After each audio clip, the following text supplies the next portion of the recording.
We are living in the worst time, the biggest deficit, I believe, of leadership in the history of our country. People can hide under potential and live in a fantasy that their actual potential is production. Potential is only sexy for a moment. Welcome back to another episode of the New Rules Podcast. It's your girl, Breezy, and I am here with Mr. Adrian Crawford. How are you doing today, sir? I'm doing all right today. I am doing all right. Coming off of a busy week, but I am doing well. Glad to be here recording. What'd you do this week? We hosted something called the Black Leadership Summit, second annual thing that we did. And so where we brought leaders in. Really the main point of it is to equip and encourage Black leaders who are leading in multi-ethnic spaces. A lot of times there's not a lot of spaces for that or a lot of people doing that. And so me and my good friend Chris Johnson, it was something that he had on his heart to do. And so kind of just came alongside and we just kind of created it, and our teams kind of run with it here. And so, yeah, hosted people from all over, and it was an incredible time, great time. Again, whenever we do an event like that, our team does such a great job of the excellence it produces, but it's a lot, those are long days, and then you kind of have the up and down, then you have like the kind of the, really the adrenaline rush for it, and then you have the adrenaline drop afterwards. So, yeah, but it was an incredible event. Well, what was your favorite part? I think that my part is just watching people be able to be themselves. What people don't realize many times when you are a Black leader leading in multi-ethnic spaces, so many times you have to play so many different roles. But there's something about when you can be in a place and just be you, and we always say this, nothing has to be explained. So jokes don't have to be explained, certain references don't have to be explained. When you say something, you don't have to you don't have to qualify it with, some other side to it, but it's just your honest feelings or whatever. So just watching create space like that, watching relational connections happen, was great. I made a new, kind of relationship with a guy by the name of Emmanuel Brown, who has a startup called Church Space, which is really, really cool idea and concept. And so, yeah, getting a chance to, chop it up with him. We got, we're a lot similar, getting to see my good friend Tyler Burns and all that. So it was fun. Again, I love just creating spaces so people can connect. Mm-hmm. Usually after events like that, it kind of leaves you somewhere, like something that you're looking forward to next, something you've been hoping for, something that you're wrestling with. Mm-hmm. What has it left you with? I think what it's left me with is kind of where do we take this? Because I think when we started it, it was just kind of like a thing that we were doing. It's kind of an idea Chris had, and we kind of put legs to it.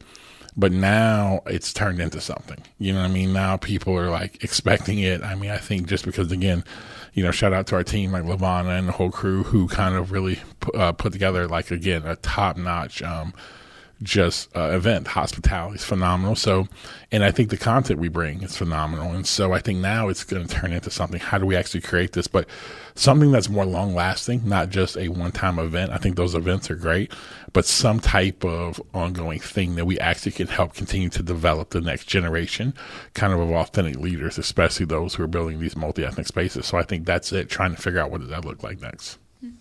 Exciting. It's going to be fun.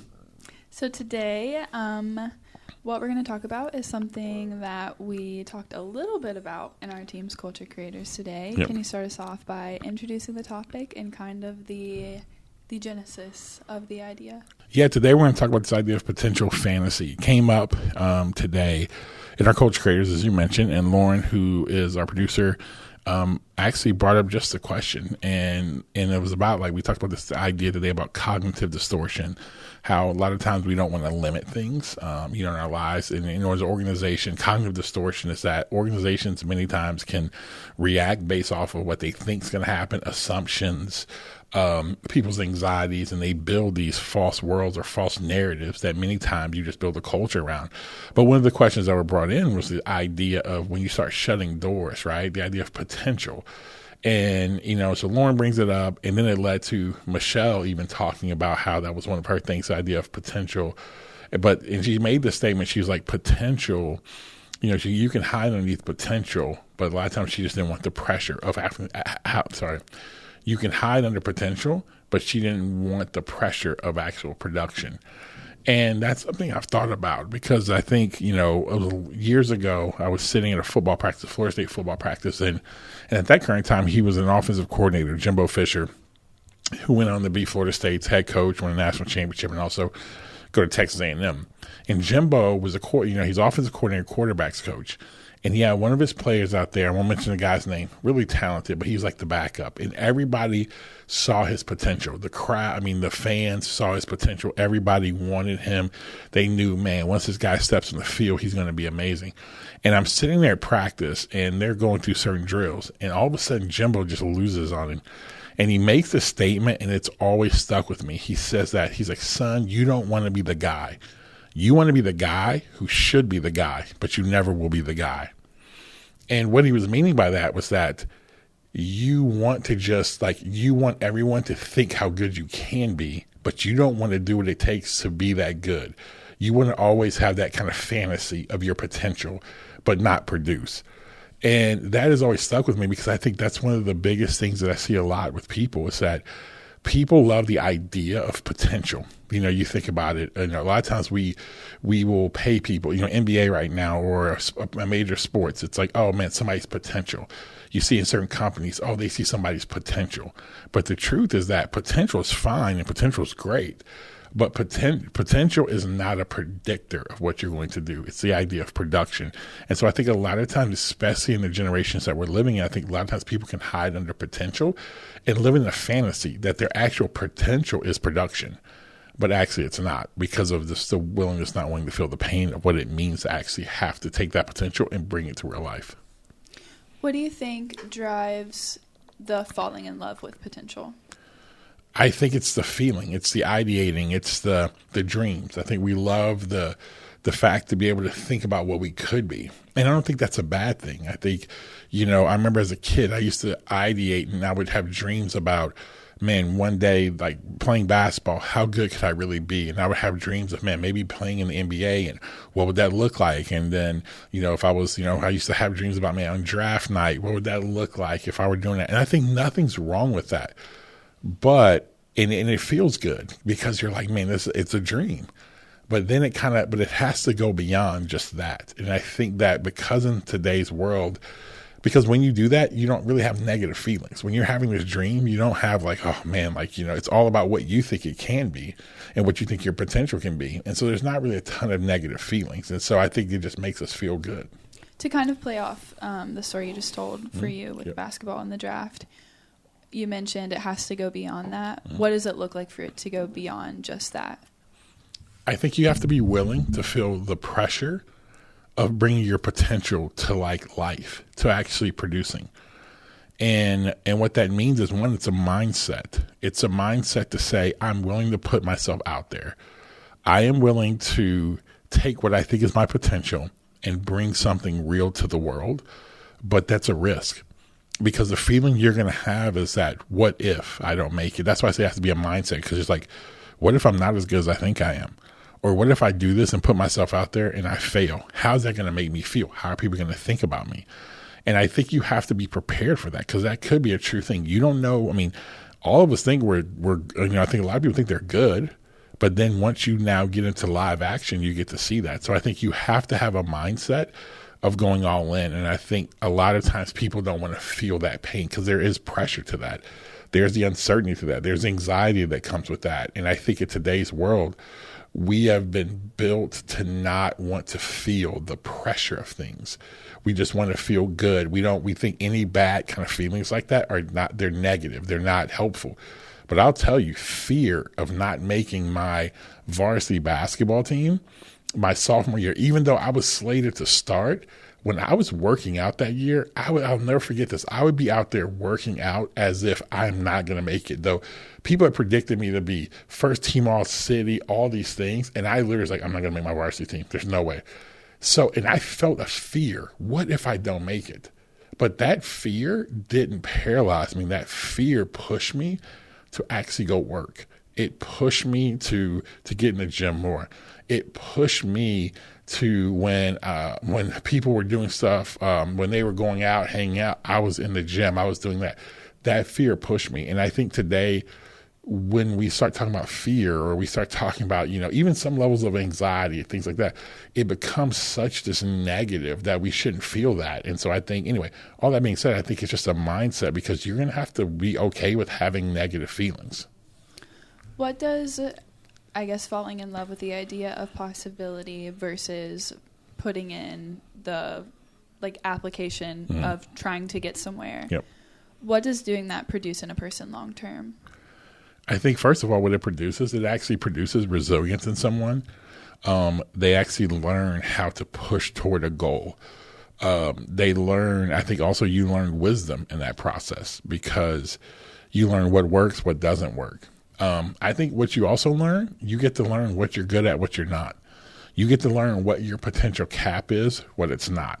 Going back to when I was talking about basketball as a player, I got to a place where I worked really hard, pushed myself, but there became a cap where I realized, because of, and again, some of that stuff happens, injuries happen, whatever, but I hit a cap where I'm like, okay, I'm probably not going to be an NBA, again, once I got hurt, I wasn't going to be an NBA draft pick. So I had to settle with there's a cap to where I was at that time. I think when you do that, that's a good thing. It's a good thing to know where your limits are, and it allows you, because now you're able to say, man, do I want to keep working and this is probably what I'm going to produce, or do I want to go try to do something different? And so I think you get to see really what's inside of you. And I think so many times people are so afraid of what their work's going to reveal about them, because you can have this fantasy all the time about just how good you are. And you can have this or you can have the thing where no one can really judge your work. If you don't really produce, if they just see your potential, they never really can judge your work, because they can't see anything. They can just see, oh, you're super talented because of the idea, or you may have creative ideas or stuff like that. I see that a lot in the creative space where people, or here's an entrepreneurship space, where people have all these ideas about business, and I'm an entrepreneur, I'm this, but they never put it into real work. And so I think it reveals I think it reveals a lot about you. And so that's why, I think why you should do it is because it reveals really a lot about you when you bring it to the table. And then that was in terms of putting it into action. Mm-hmm. What's produced when you are on the other end? I think what it is I think it turns into, you become very cynical. I think you also, but I think it eventually ends up leading to greater, I think some bad emotions, I think, or in bad, kind of emotional state, depression, things like that, because it's eventually at some point, human beings were made to produce things. And I think after a while, if you're just always living in this ideation world, you can, I think depression happens. I think production, here's another one that I think happens a lot too. I think you live delusional. Because what ends up happening, I've seen this a lot of times. People think their potential is actually really production. So they think that just because they have a high level of potential, then they're producing at that level, or they should be paid at that level. I got a high level of potential. Well, no, potential, I tell people all the time, potential is only sexy for a moment. You know what I'm saying? After a while, you got to produce. It's just truth. It's like I tell me, it's like when I used to go out, right, before I got married. And it's and there's a girl, and you're like, oh, she's super attractive. And then you talk to her, you're like, oh, sweetie, you're not that smart. You know what I mean? It's the potential of what she could be. But then once you do that, you're like, nope. You know what I mean? You kind of move on. And I think a lot of times with people, that's what can happen, is that people, that they love living in potential. But that's, like I said, it's only sexy for a moment. At the end of the day, you got to be able to produce. And I think a lot of times people can live in a delusional world. So what about when, okay, so we already mentioned Michelle. It's one of my closest friends. Yep. I feel like she'd be totally okay with us talking about this. This is something that she wrestles with a lot in terms of potential. Yep. But also, she, even when she's wrestling with this, she can produce at a very high level. Yeah. And has, even still, built, pretty great things. Mm-hmm. So how do you reconcile that part? Because I feel like sometimes we have the idea that person is, lazy, or maybe they're at home just, in a sense, disillusioned with who they are, or what they can do. And it's everything you say you can do, it's we just know that that's probably not it for you. But I think that there are people who wrestle with that. That's you could do those things, but will you? Yeah. I mean, speaking of Michelle as somebody, again, incredibly talented, And I'm watching her really do it now. But for a while, and again, she, I guess I don't think she have a problem with sharing this. Like for her, she would do stuff, and you're right. She would just, like better than a lot of people. But what I used to challenge her on is like, man, she wasn't even tapping into like 30% of who she actually is. And I think the production she could bring. And so so you're right. It's not about like some people don't produce anything. I think what it is though, is that they produce at the level that's safe. They produce at the level where they won't be critiqued. They produce at a level where they know, because when you really have to when you're trying to go produce at a very high level, at some point you have to step out to the unknown of where, man, your skill set has never gone before. And what can happen is like, man, you could get out there and really embarrass yourself, or get out there and not really do it. Or I go out there and I was like, I think I can do this, and I don't do it. Now, what does that say about me? Mm-hmm. And so I think that's what happens. And I think for her, she's now realizing, man, I'm going to go ahead and take a jump at this, regardless of what happens. I want to run at it. And, we're seeing really that production at a high level now. Do you think that it's tied to like stewardship of your talents? 100%. One thing, in the Bible, it talks about this idea of 5 talents, 3 talents, 1 talent, right? And it's a parable that Jesus would tell, which really parables are just stories that he would do to reflect principles of his kingdom. And one of the things that's interesting is that he talked about those with 1 talent. I think it's like 2 talents, and it's got 5 talents. And the story goes to where 5 talent person reproduces 5, and it's great. Other 2 person talent reproduces 2, great. The person with 1, they go and hide it. And then actually the story goes, and you would think like, oh man, that person's being a good steward, man. They didn't want to mess it up. You know what I'm saying? They didn't want to fumble the bag. I'm going to get my 1 talent, just keep it. And it says that the master expected a return on their money.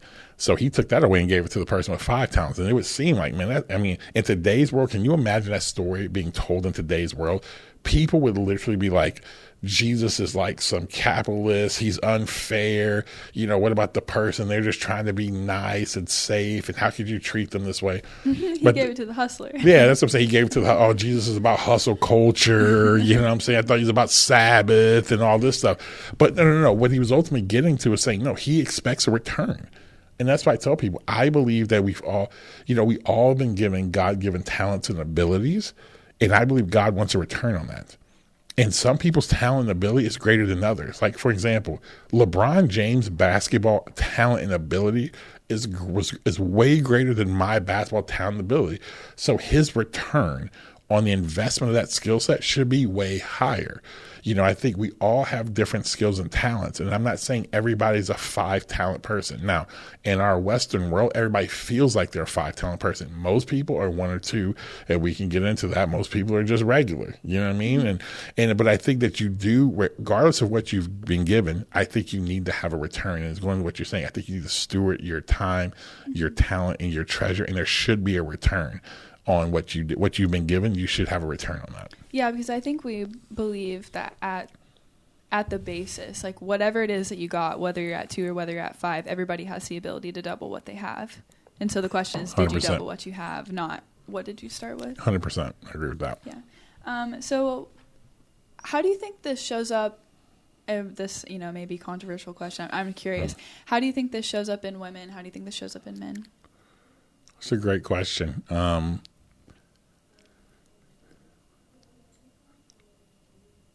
I'll start with men. And here's what I would say.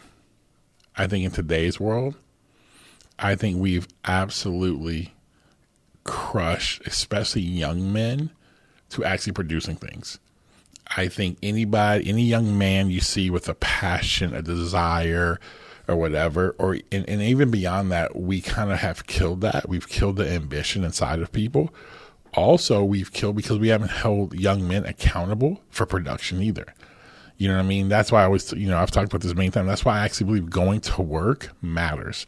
I don't believe in, again, companies can have the work from home policy, whatever, but I actually believe that it is going to hinder leadership, especially leadership of young men. There's something about having to get up, put pants on, a shirt, drive yourself to work. You can't go out all night the night before on Tuesday and smoke and then show up at 8 a.m. to your meeting versus now at the crib, you can just roll over, put a shirt on and just hop on Zoom. I think that's going to hinder. And I think we're not holding men accountable to production. And so I think that has been, I think we're seeing a lack of production in men. I think that's why you're seeing, and just statistically, Scott Galloway does a ton of work on this, where he just talks about just really the state of where young men are at. And there is a lack of production. I think I would throw it back to you when it comes to this idea with women. Like, because again, I'd probably want to hear from you first, because again, I have thoughts about this, but I also think too, as someone, as a female who actually is out there, working, producing, things like that, how do you actually feel this shows up, for women now? I don't know. The question kind of came to me on the fly, so I would need to think about it deeper. Okay, how does this show up? So let me ask you this question. When we talk about this idea of potential fantasy, whatever, somebody who has you have an immense amount of talent, let's say this, how do you actually bring it?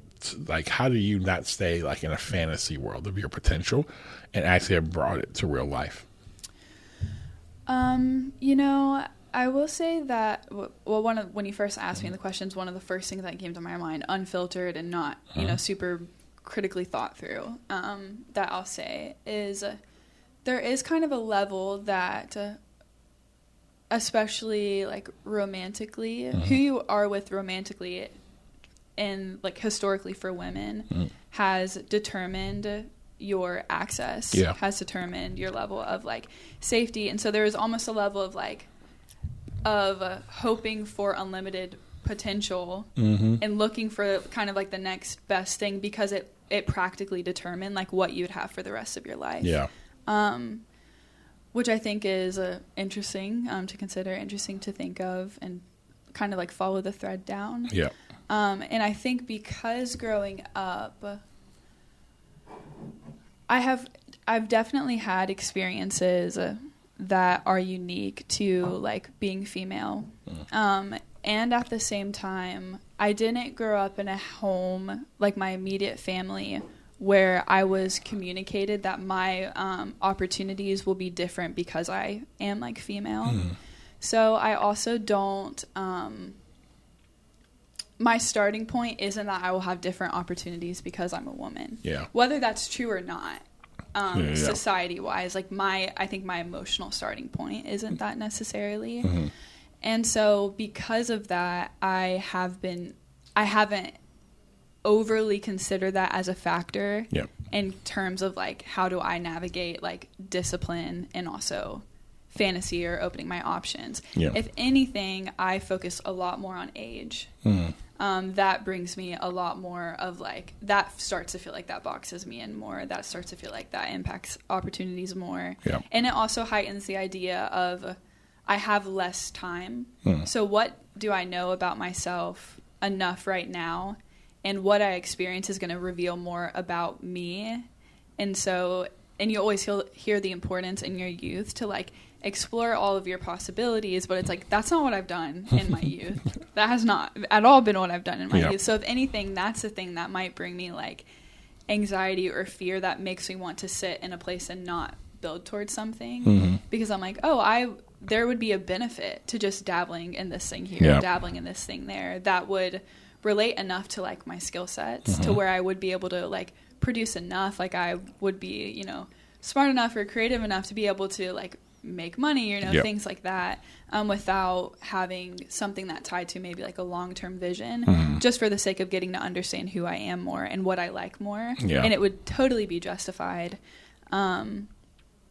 Now, why haven't I done that? I haven't done that because I also am so compelled by long-term vision. And if I can't see how what I'm doing right now ties to a long-term vision, I will not do it. No matter how fun, no matter how interesting. And that can also be to my fault at times. There are probably times where it's Bree, you should just probably go do something fun. But does that make sense? It makes complete sense because of this. I think what you've done is, and I agree with people when they say, hey, go out there, make mistakes, do these things, and try stuff, right? I agree with that. I think the other thing that we're not talking about is that another thing you should learn in your 20s is how to produce something. It's how to actually learn how to work and fight through things you don't like or whatever to actually produce something, because that builds a grit, a resilience, so that when you actually are, maybe you're trying different things and you find this kind of role and niche or whatever, you have the skill set. Because just because you're passionate about something doesn't mean you're going to produce something. I think that's one of the biggest lies. Well, I have passion, so if I have passion about it, I'm going to produce stuff. I mean, I am passionate about communicating, whether if it is communicating leadership talks or preaching the Bible, right? But there are times it is a grind. You know what I mean? It took me, when I first started learning how to preach the Bible, for example, I would literally spend 30 to 40 hours a week, like getting every week to learn how to communicate, to studying, to doing this, to running it over and over again. Dude, that was torturous at times for something I love to do. But I learned that muscle. And so here's what that muscle does now. That's why, I can, if somebody told me right now, hey, you got to go speak on whatever, in an hour. Yeah, I can do that, because I literally have learned the practice of being able to do that. And I think that's one of the things that I think you do a good job of, if you're like, you've learned and you're working to produce something. And I think that, and the other thing is the self-awareness, what you said, you're like, being something for you personally, it has to be tied to long-term vision. Well, that's something of like who you are. And so I think you become aware enough to say, I'm aware that it has to be tied to long-term vision, and I'm out there producing. And I think, and again, we always talk about this, always saying, hey, Bree, go do this. Hey, Bree, go do this. You know what I'm saying? So like, even simple things of like when you take a trip every year, right? Your own solo trip. Well, why is that important for you? Is because, it's you going to do stuff that's not tied to long-term vision. It's just, hey, fun, things that you're really, really interested to, that you may not even have a career in, but you just love it, does something that's there. And so does that make sense? Yeah. And, I've also am kind of growing up and also becoming educated in a place where I can trust that I will find myself within it. And those environments don't always exist. I think part of why we exist is because we believe that those environments should exist. Like that's what the spaces that we believe leaders should create for people. But I have the luxury of growing in an environment where I know that whatever interests like arise throughout here, I will also be entrusted to do things like a passion project here and a passion project there. So I don't feel like I'm losing something long term. And then the other thing I will say is that oddly enough, I feel very comfortable in changing my mind. Like if I try to do something that's risky, and then I feel like, I shouldn't do that, or I shouldn't have done that, or I'm about to do this and I don't feel like I should do it, I'm comfortable with changing my mind. And sometimes it feels like if you make this commitment to this thing, like you're going to have to like see it like till the end, which can be true and can be important for people depending on what extreme you fall. But I feel like I was 18, 19, like looking back, I'm like, I was taking pretty major risks without a safety net. Yeah. Like 100%. I was 19 moving in with a family who I did not know. Yeah. My parents didn't. Like, nobody knew them. Yep. Like, I was, at the same time, like, deciding that I wasn't going to go to school anymore. Yep. I was, at the time, making $300 a month. Yeah. I don't have a family who supports me, like, financially. Working at, shout out to Harley Davidson, right? Yeah. So, and I think that has shaped it a lot, too, and what helps me know that I can change my mind, and that I also don't have to prove to myself that I can take risk. Let me ask you this. So now that you look back on it, because it is true, because when you were doing, when it was going on, you were doing it, like, I didn't really see it as a risk. You know what I mean? Like, I'm like, oh, no, because for me, I was like, all right, well, here's what's going to happen.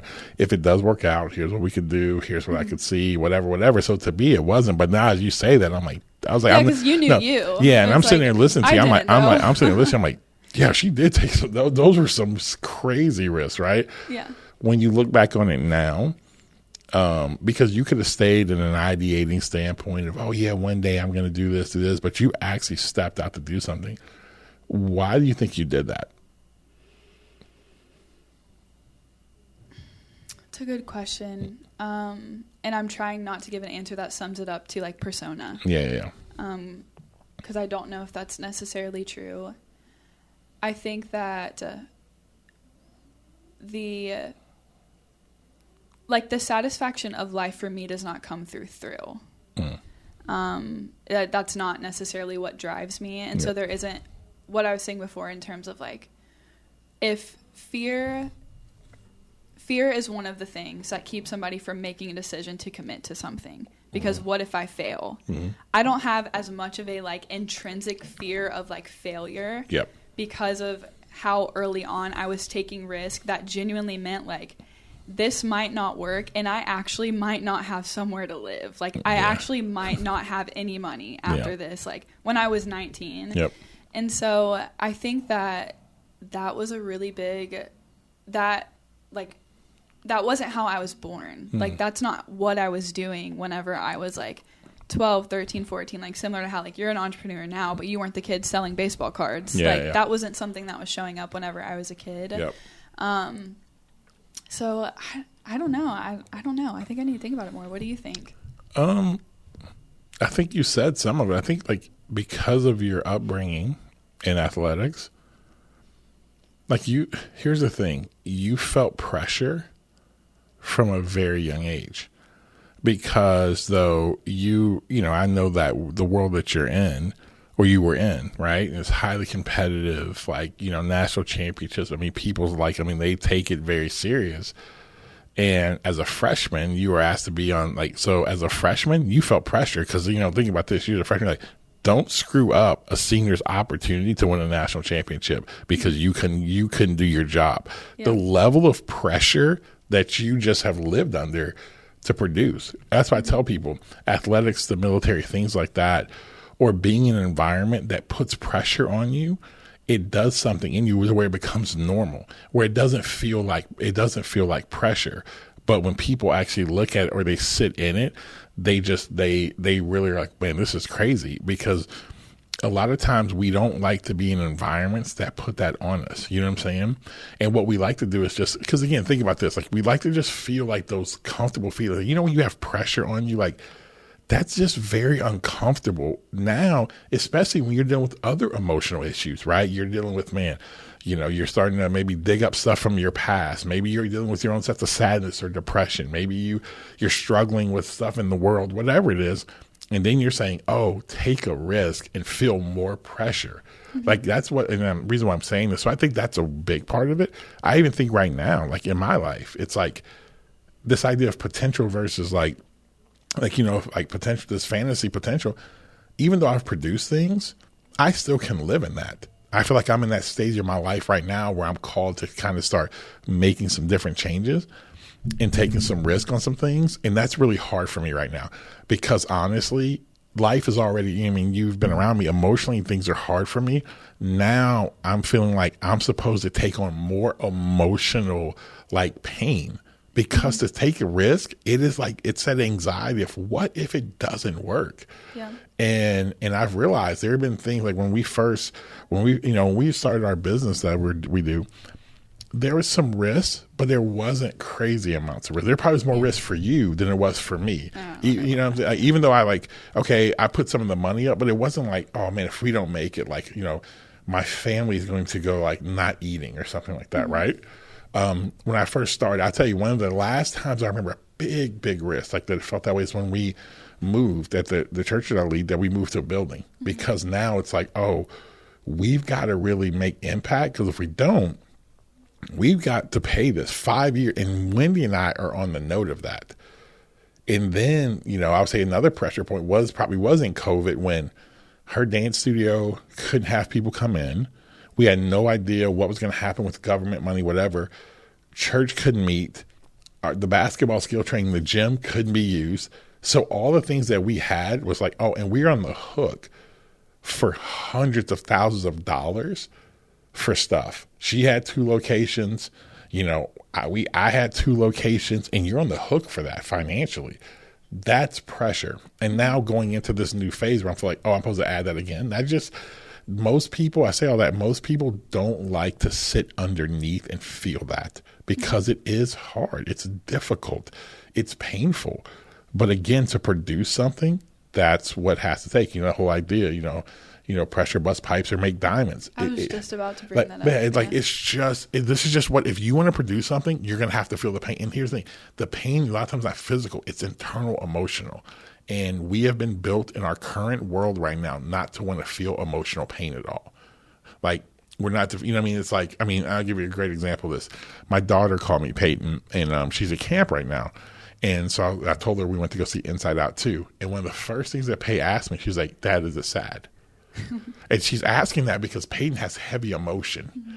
So I think for her, it's like, and I get this. She's like, I don't know if I want to go see a movie that's going to make me feel even more sadness. Yeah. I'm you know what I mean? Because I feel that way when it's like movies, like people are like, hey, man, did you see like Will Smith's movies, Emancipation? Oh, my God. So like, did you see Emancipation? I'm like, no. They're like, why? I'm like, I don't want to watch that in my free time. That's what I'm saying. Like reliving Black trauma.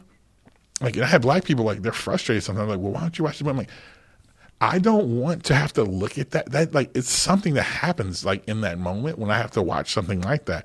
Mm-hmm. Most of my life is spent with some of this stuff. I'm like, no, dude, if I don't have to invite that in, and I think that's where most of our world is getting to, where we don't want to feel that type of pain. And any type of emotional pain like that, we see as negative, as bad. Mm-hmm. And so, again, hear me in that, and, and use your own wisdom in that. But I think that in order to produce, and so that's a long way to say, I think for you personally, I think you probably sat and learned how to like hold that type of stuff for so long, and it feels normal to you, mm-hmm. but it's actually pretty remarkable to actually be able to do that. Yeah, and you brought up the idea of pressure makes diamonds or bust pipes, and before you said that, I was thinking, because I'm trying to like figure out the deeper why. Mm-hmm. And whenever I was 14 when I was a freshman in high school, just because of where my birthday falls. And the first year that I was doing competitive cheer, which I got into not because I was put into cheerleading or put into tumbling. Like, one day I just like walked out of my house. I was sitting outside, you're like playing by yourself back in the day. Like, you had to figure out what you're going to do. I looked at, those white lawn chairs that are like plastic. Yep. I'm not kidding you. I was looking at it and I was like, I wonder what would happen if I tried to do a backflip off of that. This is how I learned how to do backflips, and this is how I got into cheerleading. It was summertime. None of my friends could play. Mm-hmm. I'm bored. So I'm like, all right. And I walk over to the chair, and it wasn't not calculated. I remember thinking like, okay, what's the worst thing that could happen? Okay, what if I break my ankle? What if I hit my head? Like, these are the things that could happen. And I'm like, okay, if that happens, like, I'm at home by myself. My parents are working. Like, how am I going to get in contact with them? Okay, I'm probably going to have to yell this. So it wasn't uncalculated risk. I wasn't just doing, I mean, it's dumb. Maybe, don't do that. Yep. But also, like, looking back, I can now see how I still do that now. How I can, like, in a sense, like, intuitively or maybe even thinking wise, I like don't let the fear stop me from following it to its most logical conclusion. Like, if I do this, what are all the different things that could happen? What are all the different things that could produce 5 years from now? Anyway, so whenever I was 14, our like theme, that was the first time I'd ever been a part of a team. The first time like discipline was introduced into my life, because again, I didn't grow up with that. And our theme was pressure produces diamonds or it breaks pipes. And so like on our championship ring that year, it's like engraved in the ring, like it, and my coach was really good about like, we repeat this. If you mess something up, we're running the lake. Guess what? We're yelling the entire time. We're yelling that quote the entire time. So from a pretty young age, I guess now that you say that, that idea of like pressure can actually produce something incredibly beautiful. And if you commit to the process, like you'll see it.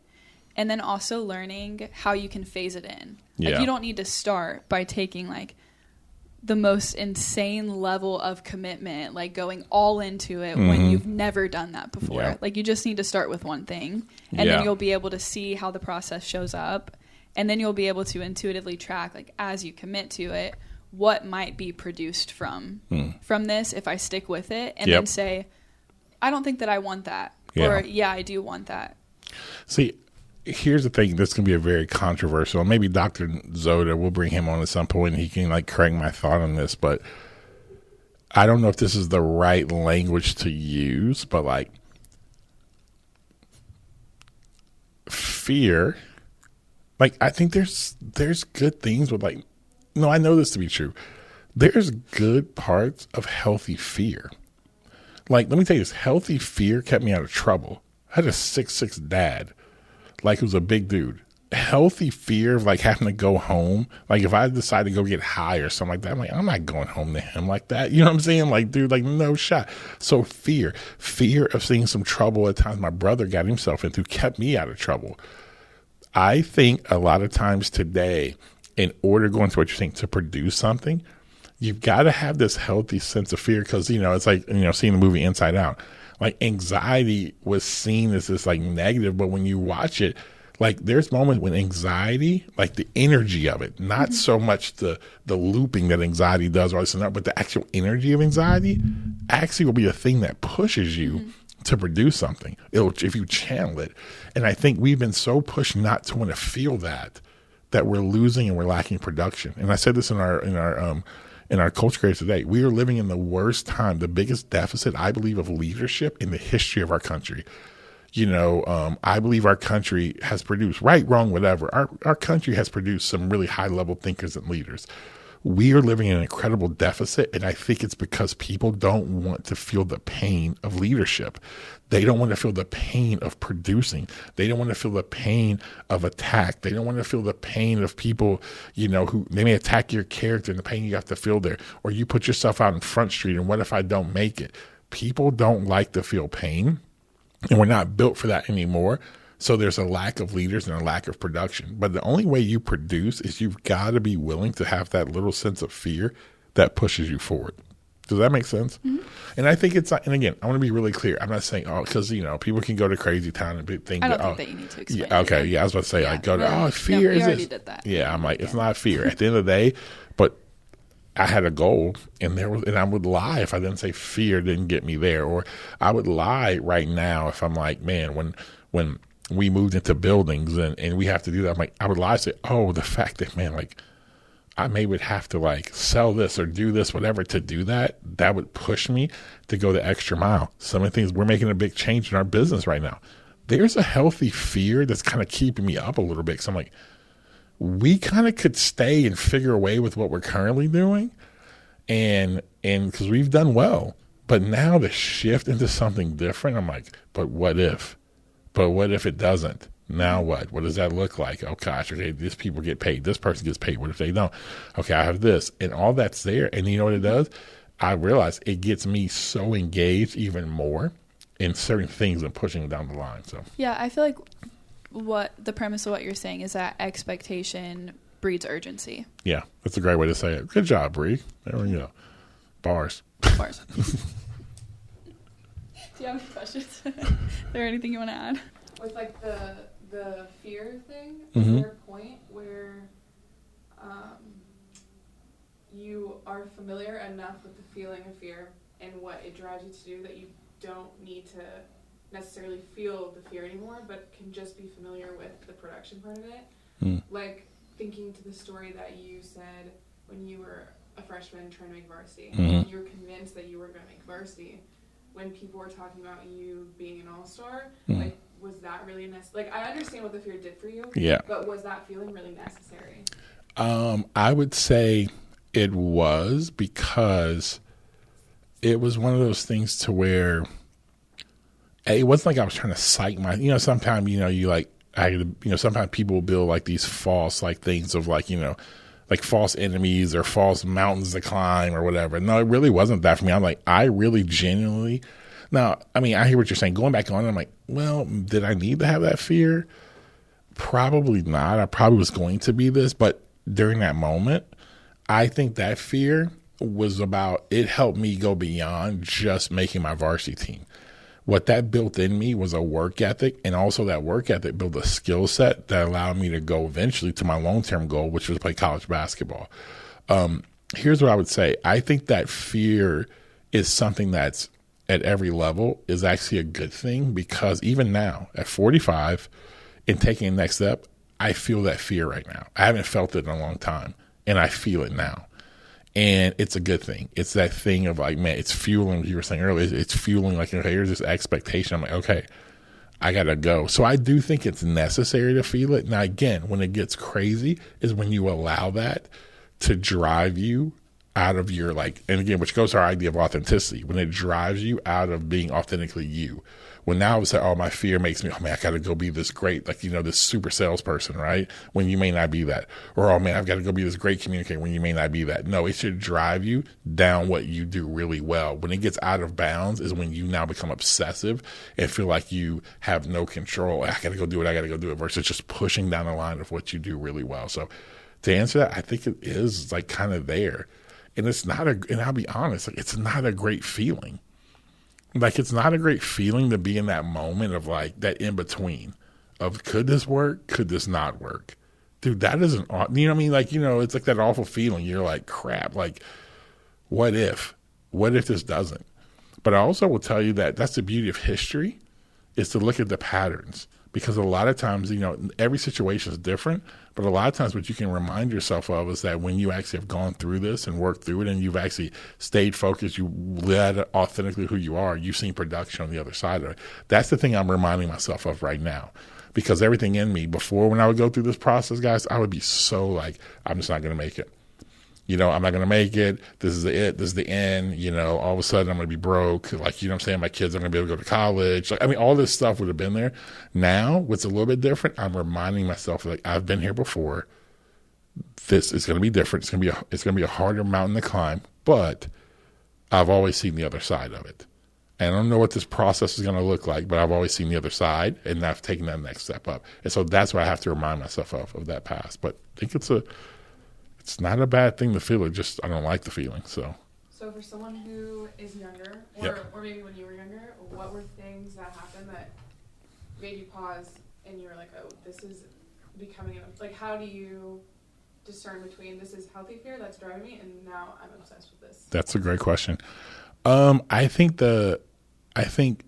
having people like in your life is really important, because I would have like friends of mine, when I would start to feel like I was becoming obsessed with it, they would stop and they'd be like, yeah, you good, right?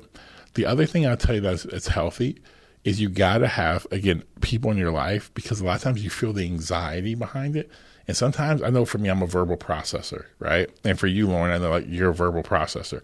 Sometimes having people to talk to, you can dump the box and it releases your anxiety. Because as you start talking through it, you're like, oh, you're just talking your way through, like, oh, no, it's not. They'll let you talk crazy, right? Like, it's going to all end. This is going to be the end, and I'm going to be, homeless on the side of the road. Like, okay, now let me walk through this. And then it allows you to release that anxiety. So I would tell you, I think when you're younger, or in general, you got to have people you can talk to. People you can go dump the box to, who love you, who will encourage you, but also remind you. And they're willing to speak truth. Yeah, you're a little bit going sideways. Or they say, no, you're fine. This is part of it. And sometimes you need encouragement. Sometimes you need to get checked. Whatever it is, I think you got to have people in your life. Relationships are one of the most, it truly is. I will tell you that, like, I would not be where I'm at if it was not for relationship. It's the key thing. We talk about this, the things pushing you, performance, whatever. You got to have great relationships, because great relationships push you. Even relationships that are competitive ones. Listen, competitive relationships help me. Where I'm trying to, I got a friend who's doing this and I'm doing this. I'm like, man, he's producing here. I'm going to go chase that. And that made the level kind of go up to a different standard for me personally when I wanted to stop and quit. That's why we used to train people. Like, you look at Olympic athletes don't train solo. Like, Olympic sprinters, they train in groups. Because if you're having a bad day and Johnny's having a good day, his good day will push you. If you're just solo, then you'll just be like, I'm kind of having a bad day, and you just won't get a lot of work in. But you'll get better work in when you actually do it in community. So, I feel like something, too, that I've noticed in terms of people who usually run, like, the potential track a little bit more are usually people who are highly ambivalent. And so they see what could come from what they could do. Yeah. They're also unsure if they should do it, and so they stay like frozen between the two, or choose the ominous third option that keeps you from choosing between the two. Yeah. And usually, like, something very practical that helps with ambivalent is being able to have an out loud conversation, like actually naming everything that is good, everything that's bad on every single front, everything that you're afraid of, so that you can get a better understanding of where's the exact point that you're getting stuck, rather than just like a broad, like, feeling based type situation, you can actually start to put language around where it is that you're really getting stuck, and then become closer to what would be a conviction of whether you should continue to move through it or whether there is another option. Yeah, I mean, and I want to be really clear. I talked about, like, man, learning these things when I was, like, you know, playing sports, whatever. But the transition from athletics to, like, working, right, to actually doing a different career. You know, I was in that part of my life where I didn't have that muscle. I had it athletically. I didn't have it, like, in the kind of entrepreneurship space. I didn't have it. So I'll never forget, and I don't know if I've said this on this podcast, but I had a friend of mine one time who just looked at me, and he was like, man, you love taking the watch apart. You know, he's like, you love taking the watch apart, but you don't really care to put it back together. You just love taking it apart. You just want to see how it works. But actually, you need to actually work. You need to make things work. And I'll never forget that, because it was like, there was something that changed in that moment for me, because I was the ideation. This is why I can talk about this, because that's what was me. I was the ideation guy with potential. I was the guy who was a pretty good communicator. I had a lot of creative ideas, but nothing that was being produced yet. You know, I had produced in the sport, but not in actual my entrepreneurship life or my work life. And so I talk about this as somebody who, man, had to build this muscle. I didn't have it at first. But what it turned into was like, okay, I had to put myself in a situation to where I was forced to have to do it. So what did I do? I forced myself to say, man, I'm going into this basketball skills training thing. I'm not going to go look for another job. I have to produce. If I don't, I have a wife. And if I don't do this, then like I'll be having to ask my parents, which I never wanted to do, or ask her parents for money. And I didn't want to do that, or my friends. I'm like, I'm not doing that. So I put myself in a corner, and I realized with myself, when I'm in a corner, I just have to learn how to fight through it, and it forced me. So I put myself in a difficult situation to learn how to build that muscle. But it was really, really hard. There were like sleepless nights at times. Like, I don't think that's, and I want to be clear, I don't think that's bad. I don't think that's bad if you're going after something, if it keeps you up at night. That's not like you don't trust or you have a greater faith. It's like, no, man, these are real things with real people and real opportunities. And I think that because we have like tried to get rid of that type of stuff now, I think that we're not building the type of people that we need to build that can actually go produce things. And so, like, you know, now in here, I think it's really important, you know, we talk about in your 20s to like, yeah, to try things, but man, do things like learn the muscle of fighting through things that are really difficult, things that are monotonous and boring. Like I tell people, man, I hate finance. Like I hate finance with a passion, right?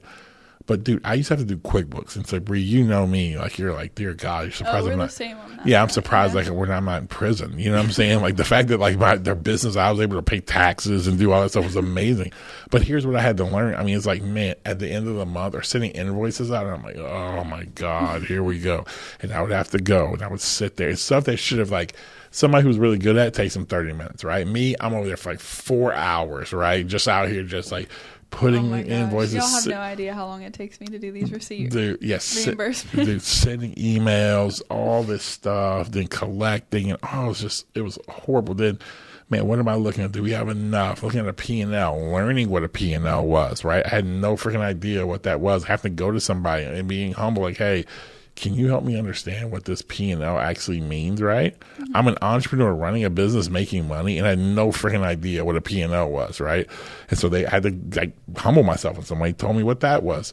But I learned to do that stuff, even though I couldn't stand it. And it taught me this. It taught me a muscle to fight and a muscle to have resilience. And at that time, you couldn't do it in a vacuum. Yes. Like you had to ask somebody. Absolutely. Whereas now, if I didn't know that, I could just go on my phone. Like I could chat GPT it. Yeah, back in the day, boy, I didn't have to even be embarrassed about it. Yeah, you were actually going. I mean, I literally was going, hey man, like I don't know how to do this. Can you please help me?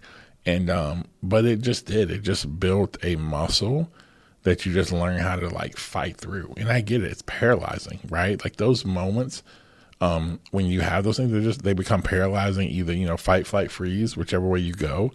but you got to learn to like fight through that and build that muscle. And so like practically, I'll give you an example and I'll be done.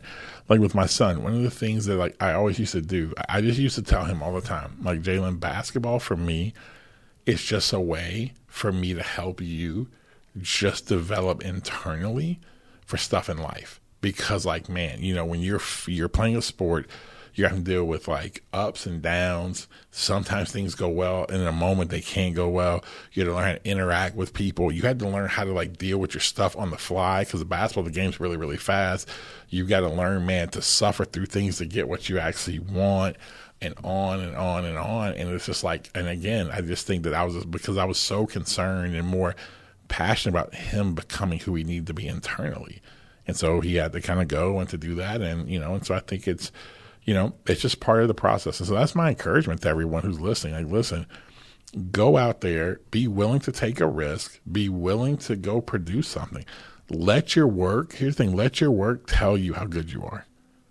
Like, let your work tell you how good you are. And that's okay. Like, you know, you may not produce the greatest painting in the world. You may not produce the greatest video in the world. You may not, you know, have the largest business. But what it will do is help you have more and more understanding of actually who you are. And I think in that process, man, you become more and more aware. I think even producing stuff helps you become more authentic, because you get to see more and more actually of how you've been hardwired to be. All right, guys. Well, hey, we appreciate that. And my encouragement to you is this, is to simply just to go in and start putting some work into the earth. You know, I know that it can be hard. I know it can be difficult. I know those feelings, those emotions are hard to deal with, but fight through it. There is another side to it. And when you get to the other side, you get a better understanding of actually who you are. You become more of an authentic leader when you actually are out there producing things. Until next time, keep writing the rules.